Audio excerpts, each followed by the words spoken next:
सरकार बरखास्त करा, उद्धव ठाकरेंची मागणी. फडणवीसांना म्हणाले, दिल्ली स्वरांसमोर श्वानासारखे शेपटे हलविता. गृहमंत्री म्हणून तुमच्याकडे सर्वच प्राण्यांची आणि माणसांची जबाबदारी येते. एका युवा नेत्याची हत्या झाली असताना त्याची बरोबरी तुम्ही श्वानाबरोबर कशी काय करता? दिल्ली स्वरांसमोर तुम्ही श्वानासारखे शेपटे हलविता हे जनतेला समजले आहेत. पण राज्यात गुंडगिरी करा, खून खराबा झाला तरी घाबरू नका. भाजपात आला तर सर्व विसरून जाऊ, ही गुंडांसाठी मोदी गॅरंटी आहे का, असा सवाल करत शिवसेना पक्षप्रमुख उद्धव ठाकरे यांनी गृहमंत्री देवेंद्र फडणवीस यांच्यावर जोरदार हल्ला केला.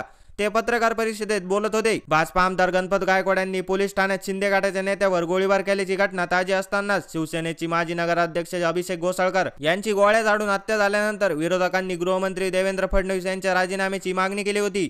मात्र फडणवीस यांनी गाडीखाली श्वान मेला तरी विरोधक राजीनामा मागणार का, असे वादग्रस्त वक्तव्य केले होते. यावरून ठाकरे यांनी आज पत्रकार परिषदेत घेऊन टीकास्त्र सोडले. उद्धव ठाकरे म्हणाले, गृहमंत्री देवेंद्र फडणवीस यांनी कुत्र्याला श्वान शब्द वापरला. संस्कृत शब्द वापरून तुम्ही संस्कृत ठरणार नाही. तुम्ही निर्डावलेले, निर्गुण आणि निर्दय मनाचे गृहमंत्री आहात. फडणवीस यांच्यासाठी मी याआधी फडतूस, कलंक असे शब्द वापरले होते, पण आता हे शब्दही तोडगे पडत आहेत. महाराष्ट्राला एक मनोरुग्ण गृहमंत्री लाभला आहे. उद्धव ठाकरे म्हणाले, अभिषेक घोसाळकर प्रकरणात आम्ही राज्यपालांकडे जाणार नाही, कारण याआधीच राज्यपाल जरा जास्तच कर्तव्यदक्ष होते.